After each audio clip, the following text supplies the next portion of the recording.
Ah, the holidays. A time for giving, a time for getting, and a time for going and going and going and going and going and going.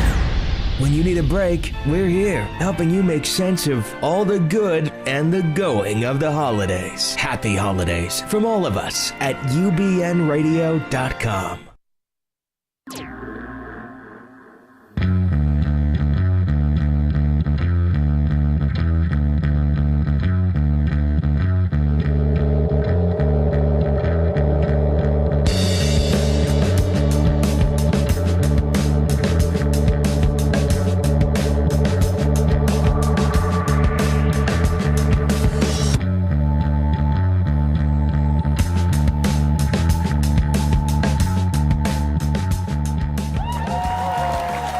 Thank you, everyone. Happy Friday evening. Happy Friday evening, everyone. Thank you to my viewers here in the United States and our friends around the world who listen to us through the UBN radio app and online at www.ubnradio.com. /something channel 2 something. We need to do something to simplify that. I'm your host, Ron Frierson, and thank you for listening to Focus with Ron Frierson. We didn't air a show last week in respect to the Thanksgiving holiday, and a lot has happened since then. And so, first off, I hope everyone had a great Thanksgiving. It's one of the few holidays we have in this country that it seems to bring people together, yet with all the turmoil going on across this globe, it's just good to celebrate something that's pure and good. So all that being said, I'm going to go into the My Thoughts segment, and I had a bit of a quandary, something to toss up in regards to my thoughts, whether or not I should bring up as the first topic the San Bernardino situation, or whether or not I should talk about what's going on in Chicago. And obviously we can talk forever about the stuff that's going on offshore over in the Middle East and what happened in France. But I think that I'm going to pull this card for somewhat personal reasons, and I'm going to pull the card to talk about Chicago because it's something that holds dear to my heart, and me, myself, being an African-American, and how that has affected our community and how what happens within Black America affects all of America. I was speaking to a friend of mine recently who's not African American, and was being asked really sensitive, well-intentioned questions that need to be thought out and discussed. And one of the things that was brought up was, what's this deal with the police and why are the protesters in the police faces, and does that help out the situation? America's history and African American history is all intertwined. It shouldn't be separated. It's the only group of some immigrants to this country, if you want to say that were the result of forced migration. Every other group that's in this country, other than Native Americans, decided to come here. We're the only ones, when I say we, I mean African Americans, are the only ones that were forced here, not of our volition. But also along with that, the whole original sin of slavery and what that did to the American culture. So there's deep-seated scars there that have been improving over time, and they will continue to improve. But every now and then something gets brought to the fore. But what makes our country so great is that we deal with it. We deal with it and we try to make amends to move on. But our country is like a huge battleship that's trying to find its course towards justice, trying to make its direction towards a better place, a more perfect union. And that huge battleship sometimes takes a long time to get to that place. We as individuals, we're like little canoes. We can turn on a dime and switch directions right away. You can't do that with a huge battleship, with a huge cruiser. So me as an individual and most of us as individuals, the vast majority of us as individuals, we've made that turn because we're little canoes and we understand justice, we understand equality, we understand, morality. And so it's easier for us. But institutionally tied to this country, it's that battleship that takes a longer period of time. If you think about the slaves being freed in 1865 or something to that effect, and then not getting the Voting Rights Act pulled until 100 years later, and then we're going. So we move slowly as an institution, but we do get it right. In this instance in Chicago, this is one of these instances where we have something that's brought to the fore, one of the issues, and we'll get it right. It's a huge thing, and it affects all of us, but we'll get it right. Things needed to be surfaced in regards to the brutality that doesn't just take place in Chicago, and it hasn't just started. It's something that we've grown up with. It's something that's happened for years. And now, because of technology, social media, things that were done behind closed doors aren't done behind closed doors anymore. There's videos everywhere because everyone has a phone. This is sunlight that's disinfecting something that needed to be disinfected for a long time. And guess what? We as Americans, we will get it right. And that's just what we're going to do. So I went on my rant in regards to my thoughts. And right now, I also want to bring in my friend and my co-host for the evening, Mr. Woody Wilson of Woody Wilson Bespoke. How are you, sir? Hey, Ron, how are you? Happy belated Thanksgiving. Oh, thank you. Same to you. Same to you. Happy holidays, all that good Same stuff. to you. I also want to note in that Focus by Ron Frierson, Focus with Ron Frierson is brought to you by Zhivago Watches. Zhivago Watches is a premium watch brand. They have a number of different styles and selections, and you got to go online to check them out. Beautiful watches. Beautiful watches. And you can go to www.zhivagowatches.com, or you can order them and get a discounted price with Amazon. It'll be a great holiday gift. They have watches for men and women, all different sizes, all different, when I say size, I mean men and women, and I believe they have some children's styles as well. I love the name of that Zhivago. How do you spell that? Jivago. Zhivago Watches. And you should see the watches on screen. Go to the website and check out the different styles they have. I guarantee you'll love it. And if you want to give us a call with comments or questions, you can call us at area code 323-843-2826. Again, 323-843-2826. So on the agenda for today, first off, Woody and I are going to speak about what happened in Chicago. The shooting, right? Yeah, with Laquan McDonald. And then secondly, before the show closes, and I hope we have enough time for this, I want to get back to the San Bernardino situation. So first, speaking about what's going on in Chicago. Devastating. It is. Broke my heart. Yeah, it is, because there's so many layers of incompetency that came to bear. And I'm sure most of our viewers know, but the shooting of this kid, 17-year-old kid, took place in November of last year, November of 2014.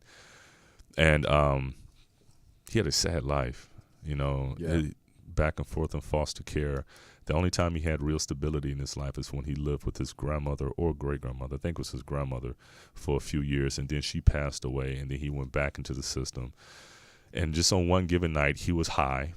And considering everything he's been through, and you have to understand people in those positions that live in high stress, high anxiety, sometimes these things happen. Sometimes they become abused, something to numb the pain. I don't know if it would have made a difference if he wasn't high. I mean, he was walking down the street. That's true. And they shot him. They shot him. He had a knife in his hand. Yeah. But it looks as if he was walking away. Based on the camera, look, he was walking away from the situation, and probably mouthing off or something, stuff that people do. Right. And he was shot, and the vast majority of the shots, all but 2 of the shots, I should say, occurred while he was on the ground. Yeah. 16 total, and I think more than half were in his back, right? Yeah. One thing I want to bring up, and our producer Jarvis brought this up to me once before. Sometimes we hear a counter argument in regards to black on black crime. And it's very true. That's a problem. But by nature of proximity and by human nature, most crimes happen within their community. Right. So that means that the vast majority of white people are killed by whites. The vast majority of Latinos are killed by Latinos. Asians by Asians. And Asians by Asians. And so when that's thrown out there as to make it not justifying, but to kind of take some of the sting off of what's been happening with these various cases of brutality, that argument holds no water. And I got to thank Jarvis for that, because we spoke about that a few weeks ago, and I promised him that I would mention that. But Mayor Rahm Emanuel, who was at once the chief of staff for President Obama, has he really disappointed me, and I guess he's not very popular in Chicago at all. Really? Well, he fired the head of the department, correct? That's a bureaucratic measure, start, right? Well, I mean, it all starts with management. I mean, this guy had 10 reprimands on his record. He should have been out of that department a long time ago. I'm talking in terms of the police officer that shot. Yeah. So I mean, so that's a start. That's a start, but I guess my issue with this is timing.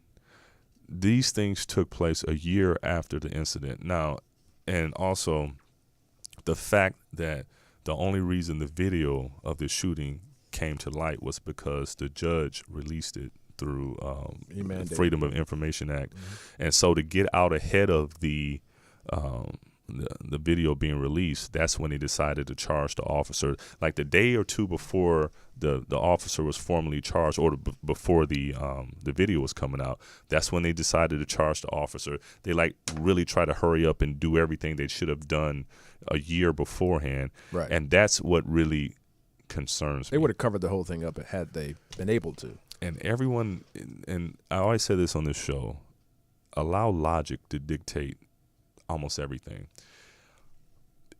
There's nothing new under the sun. Hardly ever is there an instance where someone's done something and that first time they've ever done it is the only time they've done it. This is not the first time a young man has been brutalized by authorities that, are. It's not. But I think everyone's starting to realize that I think they are. Yeah.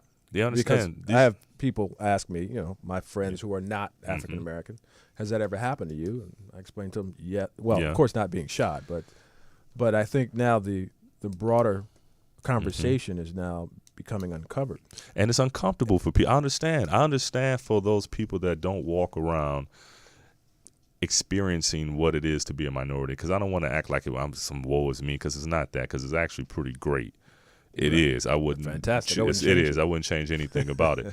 But there are certain things that come along with that you don't expect. Nobody really wants to put that uncomfortable air out there where, this is happening or that is happening, because you want to believe everything is okay and everything is just in the world and this person must have done something. And if they hadn't done that, then this wouldn't have happened. Right. And in reality, it just doesn't happen that way sometimes. And so sometimes some of the ugliness that comes along with things like brutality, because then on the other hand, what we have is officers that are doing something courageous, like the ones that helped out, the vast majority of them. But there's enough for it to be a concern. Yeah. It's not every officer. I have friends, childhood friends, that are police officers, and like we said, the vast majority of them are great, but all you need is a couple of them. Yeah. Because of the power some of them wield with having a gun and having the shield to protect them, so to speak. That is enough of them for it to be a concern. Because they have to figure something out. There's got to be a process in which they're screened on a regular basis. I mean, if you're on the force and after 3 years you go through some type of psychological screening, or I don't know what the answer is. I mean, there's probably, if you're a dude that has never been able to get a girlfriend, you can't be a police officer. You can't be a police officer. You cannot.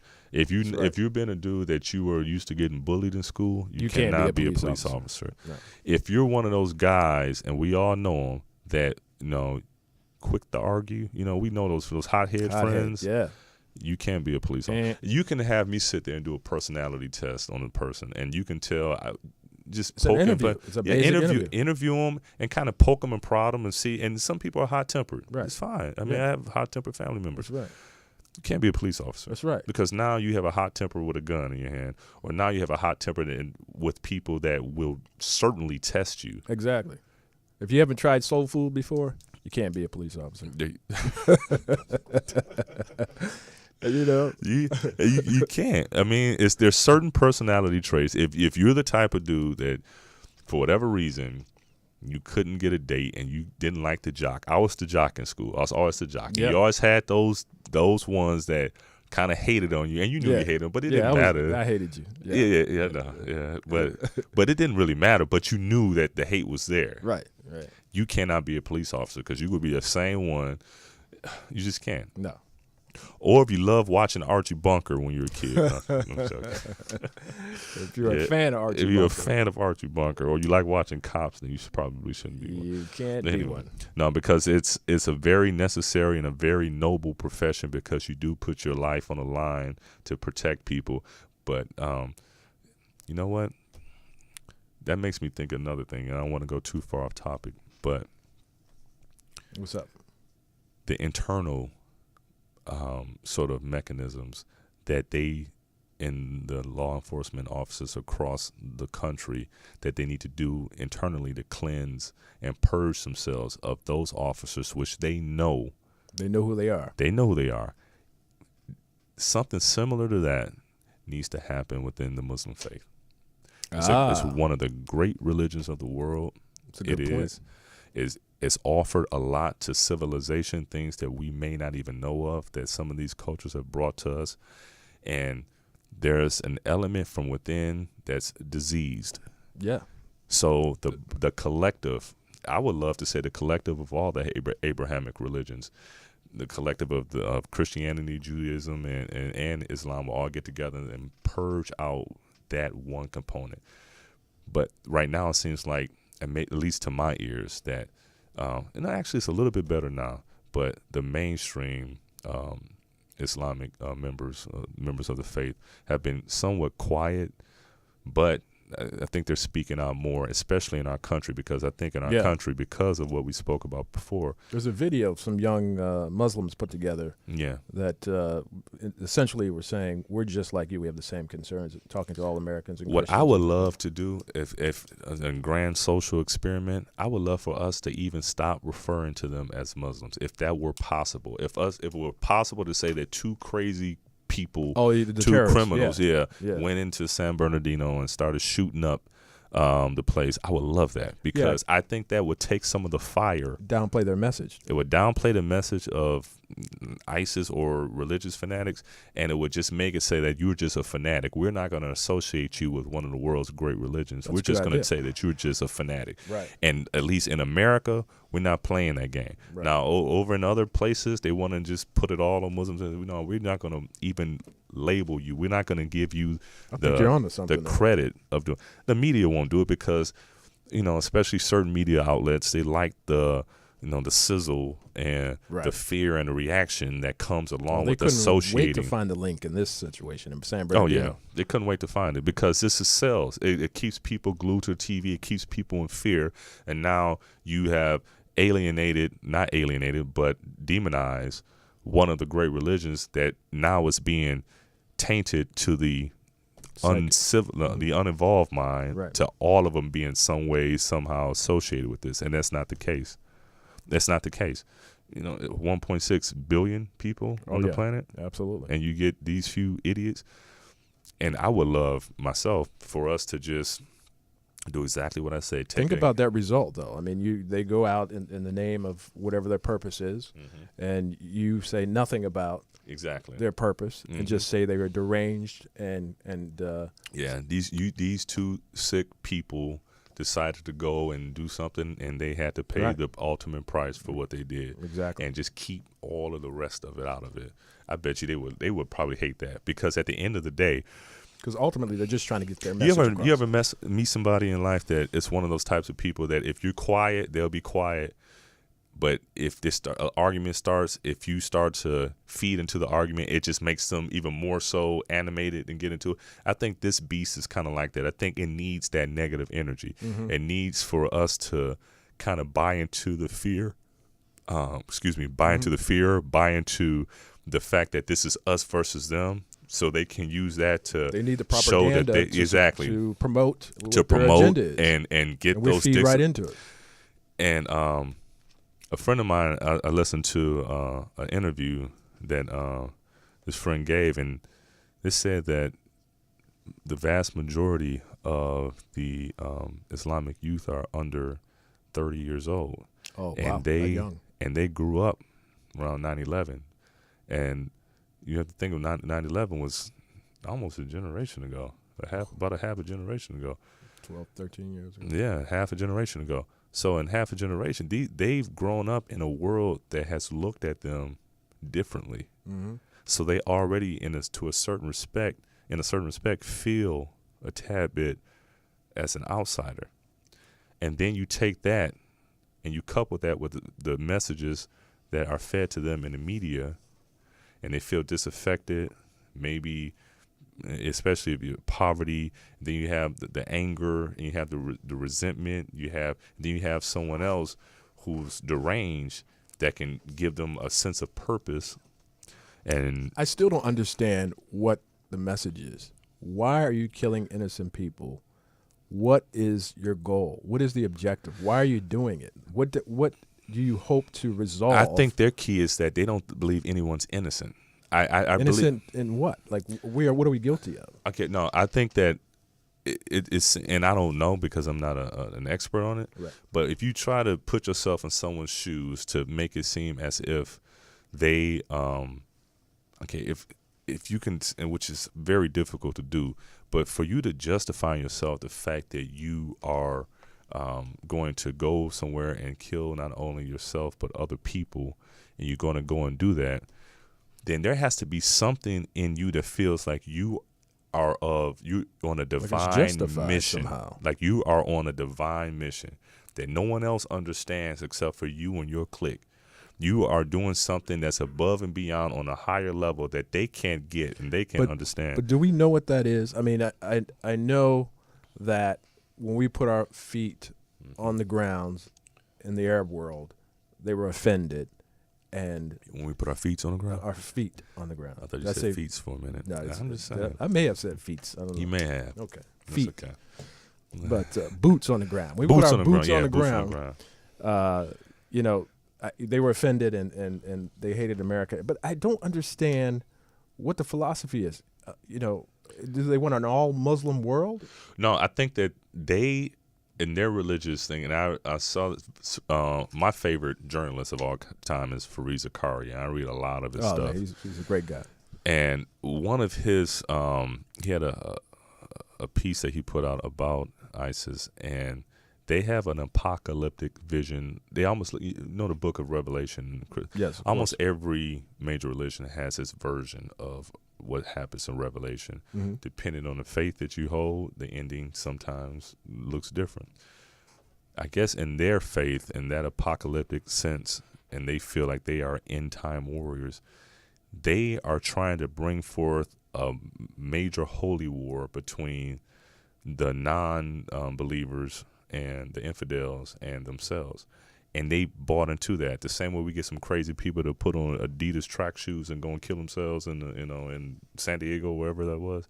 They buy into this as well. But then you also have the geopolitical dynamics where they can look all around them and see, okay, we're being oppressed here. They've done this to us. They've done that to us. We've seen bombs come into our neighborhood that's killed my aunt or killed my grandmother. They don't care about us. And they have experiences, and many of them. Now, the ones here, the ones that have grown up here, I think that's like self-radicalization and just sick people that are, despondent, looking for an excuse. But the people that have grown up in Syria and Iraq, that's seen stuff, that's seen us there, I remember one time during the Afghanistan war when former George W. Bush, who I wasn't a big fan of, although he is a good man, the stuff he did for AIDS in Africa is amazing. He said they hate us for our freedom. It's a little broad. People don't hate what they don't know, they don't see. Mm-hmm. Why would somebody hate the fact that a kid is able to have a PlayStation 4 in America if they never seen a place. You know, you don't hate what you don't know. Right. You don't hate what you haven't seen or had some sort of interaction with. You had to have had some sort of interaction to have such a strong visceral feeling about something. They had to something. Well, you know, I mean, what could it be? I mean, I'm trying to think about this logically, and I could be wrong. yeah, But for me, I don't know if it's any logic to it. I mean, you've got a 28-year-old sitting at home, disenchanted with the world, can't find work, starts to listen to some of the propaganda, takes a visit to the Middle East, comes back, radicalized, and decides to kill, essentially end his life. Yeah. I mean, they have to understand. But that's a different cause, and that's something that needs to be discussed. So I mean, the ones that are there, the ones that are doing the radicalizing, what is it that's making them come to? I mean, obviously it comes from a root of mental illness, in my opinion. Even though some of them are smart, these aren't all just like poor. Some of them are like doctors, lawyers, and engineers. Some of the stuff they're doing in media campaigns is pretty sophisticated. You can't do that if you're a dummy. So obviously some of them are, have some intellectual gravitas, but in regards to this whole cult, I think it's a cycle of educating or teaching. If you're a child, I mean, I've seen 12-year-olds, 8-year-olds shooting and killing innocent victims over there in the name of ISIS or Al Qaeda, and so they're growing up to be the leaders. I think that the most brutal ones in the process become the leaders. Yeah. And I think that's what's happening. This cycle of that's a good point. Influence is just growing, and it needs to be. And I said this before. There's not a lot to do in terms of outlets or education or when you say education, because last time you called, there was a guy. And what I mean by education is that the unknown, knowing and understanding Muslims, what they stand for, understanding Christians, understanding why they're killing people. And again, the second tier to that is having these kids go to school instead of holding machine guns and shooting innocent people. See, that's the thing. See, that's where. So the institution of education. Well, education depends on what. Yeah. Now, because like I said before, a lot of these guys over there are educated. I mean, some of these people that were displaced or have joined ISIS, they are doctors, they are lawyers, they are engineers, they are educated. So in that sense, I think what we're talking about start from the grassroots now. It's got to start from the grassroots, teaching these children that that's not the way to go. Okay, so you mean to kind of counter the indoctrination of this distorted form of the faith. Absolutely. As opposed to nurturing that, because they're getting younger and younger and they're training them in this ideology so they believe it's the way. Right. So we have to teach them that's not the only way. Yeah. To teach them not only that it's not the only way, but that's not the way. That's not true Islam. Yeah. So how would we have that sort of effect on the youngsters? And it's education. I keep saying that, I truly believe if they know how the rest of the world truly feels and feels about what's going on, and they know how bad it is in terms of what they're doing, that they're being taught one way to survive or one way to kind of express the way they feel. They're being taught hatred. They are, and so there's got to be a counter to hatred, and so because we can't stop it right now. It's a process. It's a process. If anyone wants to call in, feel free to give us a call at 323-843-2826. Again, 323-843-2826. I'm going to bounce back all the way back again and come back to it's Chicago, but it's a microcosm of Black America. This thing with education, I still believe, and I've said it and I will continue to say it, is that is that should be our number one fight in regards to, they had Plessy versus Ferguson, then they had Brown versus the board. Plessy versus Ferguson, if we remember from history class in high school, was, separate but equal, which did not work. Then they had the Brown versus the Board of Education of Topeka that basically desegregated the schools. We need to have something else to guarantee equal quality of education across the board in all public education institutions across this country. Because I said before that the vast majority of our children will go to public schools. I don't care how many charter schools you have. I don't care how many private schools are there. The vast majority of the population, 90+%, will go to public schools. And our public schools, especially in inner cities, are terrible. Horrible. Terrible. And if we want to find some way to circumvent a lot of the social ills that are going on, it starts there. And I'm going to say that because of this. Economic development, it's my business. And I've been in that business for a long time. And people say, bring us jobs and jobs to the community, jobs. Well, you can look at the type of businesses that are in a certain community, and you can tell what type of population lives in that community. Mm-hmm. It's because companies need to be somewhere where they can hire locally, where they can hire people from around that area. You don't want to have to ship someone in from somewhere else. You want to be able to hire from the area. Companies also the major companies plan for 10, 20, 30, 40, 50 years down the line. So with the companies that I've worked with over my tenure in my business, one of the first things we always look at is not the private, but the public education system. What's the graduation rate? What's the attainment rate? What's the vocational school? What do they look like? What four-year institutions are in the immediate vicinity? Because they have to see the pipeline. Not only that is that if let's just say Facebook decided, you know what, we're going to move our company away from Silicon Valley, and we're going to move it to someplace in Michigan. Okay. Now, what they're going to say is that, you know what, we have thousands of employees. So we have all these employees that we're going to have, and because we pay so well, a lot of them will be willing to move with us, and they'll come to Saginaw, Michigan, which is my hometown where we are. So what we're going to need, we're going to go to Saginaw, Michigan. We're going to look at the local schools. We're going to see what the local schools look like. Because we don't want to. Well, I'm saying, like, hypothetically speaking, we don't talk bad about my city. We want to see what the local schools are like, because we don't want to have to put all our kids in private schools. So we want to see what the local schools look like, because that's going to tell us a lot about the community. Also, you have to understand that it does something to a kid when he grows up in an area where he doesn't see himself.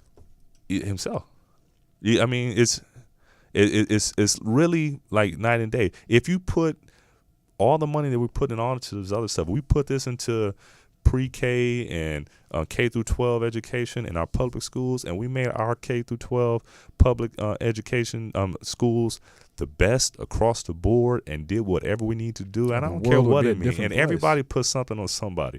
I mean, everybody needs to be involved. I mean, the students have to be involved. The parents have to parents. I don't care what form it takes, whether it's grandparents, aunties, adults, they have to. It takes a village. So if that is taken care of, and the teachers do their jobs, and the administrators, everybody does their job, I guarantee you within a generation we will see a turnaround. See a turnaround. We should just have a case study. Let's take a small town somewhere, go in there, turn it around, and then just boom, just by example. I love it. Yeah. See, but the thing is that everybody kind of has some blame, but everybody also has someone else to blame. Right. It's because of the teachers unions, or it's because of the parents, and everybody's to blame. If it was one simple answer, I'm sure that thing would have been taken care of. But it's not the case. It's very difficult. Yeah. Very difficult. I mean, you've got two factions going at each other: Democrats, Republicans. You know, not to mention. But I bet you they didn't speak about that when the black pastors went and spoke to Donald Trump. No, I think that was a waste of time. I think listen, I'm a proud pastor's son. My father's a pastor. A very good man. He's a very good man. He's a PK. But I don't like some of the stuff that they did. Not him. He's not involved with this. I mean, but when those pastors went in, black pastors went and spoke to Donald Trump, there was a pastor out of Baltimore who said it best. He denied giving Donald Trump an audience. And I didn't know that I would really agree with this dude. His name is Jamal Bryant. Mm-hmm. Yeah. He Pastor said Jamal something Bryant. to the effect that you don't see white pastors lining up to talk to Donald Trump. You don't see rabbis talking to Donald Trump. You don't see imams. But he knows that you can go to an impoverished community for the most part, and you can always find a group of capitalists within that community that feel they have sway over their people, and you will find some of them. That's deep. That and you know that's what it is. That's exactly what it is. And it was so true. I was like, I can't believe he really said it. Yeah.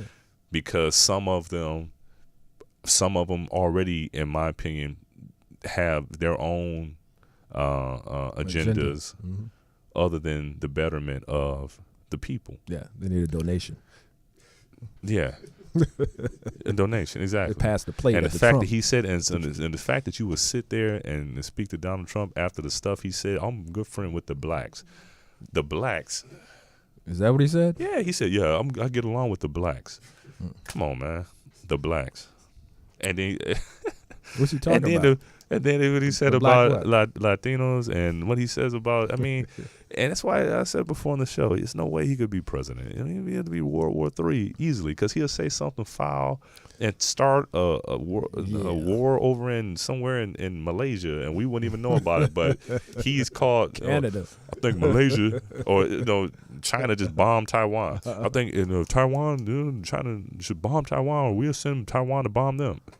And he'll just be talking off the cuff on 60 Minutes, and next thing you know, really bombs going off somewhere. It's just too much. The scary part is he's still leading the party in terms of the popular. Man, I don't think that he's gonna go too far. I just don't. It looks like he's going to be the nominee. So. Well, that would be if. Hopefully, we haven't been drinking too much of the Bill Cosby juice, because. I think that any free exactly. I don't think any free-thinking, responsible individual would actually, at the end of the day, although he may be entertaining of sorts, could picture Donald Trump doing a State of the Union speech. Just picture that. Picture that. I don't know why we I are thought about so his hair awesome. It's amazing. We are so awesome. It's amazing. The state of the union is amazing. It's great. It's great. We're going to build this wall. It's going to be the most beautiful wall ever. Big wall. Big wall. We just bombed someone 10 minutes ago. I made it happen. I cut the red tape. Yeah. It's I don't know. Not a good idea. But what's his name? Our good friend, MC Sleepy, Ben Carson. He looks like he smokes every day. Every day. Yeah. Every day. That Dr. Dre stuff. I don't know, man. I don't know. But to kind of sew a button on the black preacher thing is that the fact that they would sit down and speak with Donald Trump. I understand hearing someone out, but there's some people that are more deserving of an audience than others. The people that are deserving of that type of attention, if you want to get them all together, then why don't you do something like go up to Chicago and help protest if you want to get them all together, and get into a deeper issue about the brutality and the things that are going on within the inner city. Talk about how you need to reform education so that whether and not just the inner city, but across this country in every community where that's an issue, to be sure that education and entertainment is something that's managed at the local level. Why not But you're expecting Trump to say that? No, I'm saying that if all of these... Because you know what he did. He said we're going to be great. It's going to be big. It's going to be tall. We'll do well. Mm-hmm. And that was... That's his whole policy. That's his whole policy. It's going to be great. His entire platform is exactly 6 words. You know, if you listen to him, everything is amazing. Okay, I got two. How many you got? I got great, and I got big. I got amazing. Amazing. The best, awesome. Best, awesome. Yeah, one more, I think. Is that it? That might be 6. I think that's as far as it goes. It's all. He has a thesaurus. I don't think awesome. That's too big. I don't think he uses awesome. Does he use awesome? No. He doesn't use awesome. I don't know. That'd be impressive if he used awesome. You think so? Yeah, that would be awesome. So Tamir Rice, you heard about this 12-year-old kid, Tamir Rice, in Cleveland, Ohio, that got shot by police. Oh man, this is sickening for me even to keep trying to bring it up. Is that the kid with the play gun? Yeah. Oh yeah. Well, I tried to get over that. That was. And the fact that they said when they released the 911 tapes, saying they didn't refer to it being a child. Just like it could be a juvenile, but the suspect, like somehow the toy. It hurts me because it could have been my son.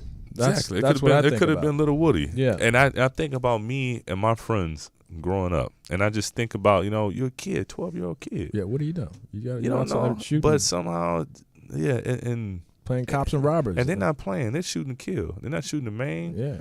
To even have, and there's 2 of them. I can't tell you how many times I played with guns growing up as a kid with my friends. And then and then the other guy that was in Target who grabbed a gun off the shelf, was buying it for his son. Someone called the police and said there's a guy a black guy in Target, or no, Toys R Us, I'm sorry, black guy in Toys R Us with a gun. Cop comes in and shoots him dead. Wow. And he's on his cell phone with the gun dangling in his arm. He's on his way to the register. And they come in and pow. That really happened? Did it really happen? Oh, yes. You didn't see that video? No, I didn't see that one. Yeah, so naturally they're suing Toys R Us. Toys R Us is no longer going to carry Walmart. I'm sorry. Sorry, Toys R Us. Walmart. I was going to say they selling guns at Toys R Us now. We straight in our ages. One. Yeah, play game guns. They dropped the mic. Not a real gun, a toy gun. A toy. It was a plastic. It was a plastic toy gun. That he like a rifle. And they shot him with a. And he was on his phone in the store. One of the customers called the police, said there's a black man in the store with a gun. Oh, my God. Police come in, and he's on his cell phone just shopping. Bow, shoot him dead. Wow. In the store. Wow. So, no freeze. Put your hands up. Drop it, pow. That was it. See something, and okay, so this kind of circles us around to gun control as well. Okay, now there's no excuse for those officers behaving that way. That's when I said there needs to be internal purge. They ought to somehow, and I believe that most departments know when they have the type of officers, that type of mentality, and they need an entire culture change to understand, and then they understand like how some minority communities look at the police differently than some of the like the broader America, like the white. We just have had a different history with them from the civil rights era. When you look in those, when the dogs were being sicked on people and they're getting beat, they were getting beat by police officers. These are things that have there's sensitivities that come along with this that have been established and justifiably established over time that need to be healed and cured in the right way, given that fact. The fact is that my experiences and my historical experiences with law enforcement will be different than the average white guy of the same age. It doesn't mean that we are going to have issues, because I may be one of those rare guys that go through life and not ever have those issues, but it doesn't mean that that same sort of historical sensitivities don't come along with it. And so those things need to be dealt with. They need to be dealt with at the structural level and within the culture of law enforcement. First, everyone has to understand that there is a problem, because with the cameras now, with technology, it's being shown. People are now starting to see.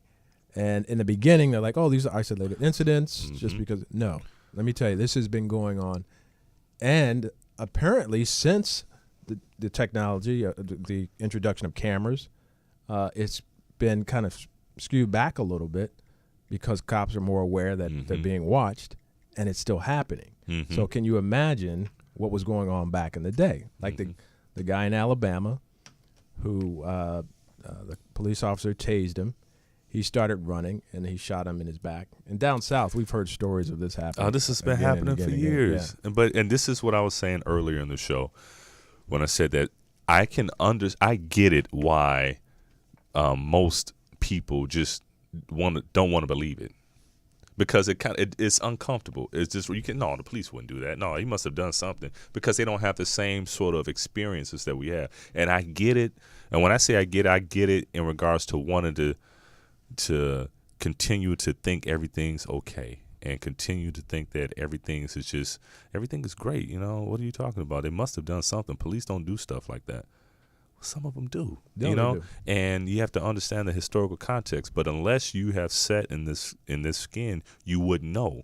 And so I don't blame people for what they don't know. But when it's being put in your face, then you have no choice but to face that uncomfortable truth and understand that this is our opportunity to do better. And we will. We usually do. After stuff is brought to light, we do better. But we can't be in denial. But I think another thing that's happening is different now is that now if you're on that fringe where you just want to believe that, no, that's not, they must have done something, you have a whole audience that will back you up. Well, they did do something. I mean, they're not completely innocent, but you can't take someone's life just because they made a mistake. I mean, they're kids, a 12-year-old boy or a 20-year-old or 28-year-old. I mean, I did so many dumb things as a young man. You still do dumb stuff. I still do. Yeah, no, and we all do. But we're both saying the same thing right there. It's nothing that they've done justifies taking their lives. Yeah, it's not the case. It's not necessary. It's not necessary. It's going too far. And I almost guarantee that many of those officers that they wish they had that moment back, and they see like, wow. I don't know. I mean, just because they feel sorry for themselves. Yeah, because they're sitting in a jail cell. But they had going into it. They didn't have that hesitation. Like, should I do this? They got that shot that boy 16 times. I don't think he's feeling any remorse. He wanted to. I don't know. That just doesn't make any sense. I just can't justify that. I can't justify that. Before we wind down, if you guys want to call in, I'll give you another chance at 323-843-2826. Again, 323-843-2826. I got a question here. Let me see if I can find it. While you're looking for that, man, I just want to encourage police officers to get to know the community that they're policing. Absolutely. Learn about the people in the community. I'll say even more so than that. I can't remember if I said this once before, but I had a police officer that was a neighbor of mine a few years ago, and he worked like the third shift in one of the roughest areas in L.A., but then he would be my neighbor, and he would come, and we stayed on a pretty good side of town. And I remember he and I were having a beer once, and he told me, he's like, Ron, you don't know how much of, I can't remember the word to use, how refreshing it is for me to, and how educational it is for me to be around you. He said, because what he sees is the total opposite. Exactly. He said, so I said, you can become really hardened if you work in third shift in these roughest areas, and this is the only time you see African Americans. Right. You don't see the ones the ones like us that get up and go to work in the morning. Yeah. He didn't see them. He doesn't interaction with them because they were in the house asleep. Yeah. He will only see the dregs of society that was caught up in that underworld. And so because he's not in his everyday life around African Americans mostly, then the only association he had with African Americans was during that time. Right. And so it kind of tainted what he is, except for when we were neighbors, when we became neighbors, and he hung out with me. And you can tell he's like, Well, thanks for being a good representative. I tried, man. You probably saved some lives, man. I probably did.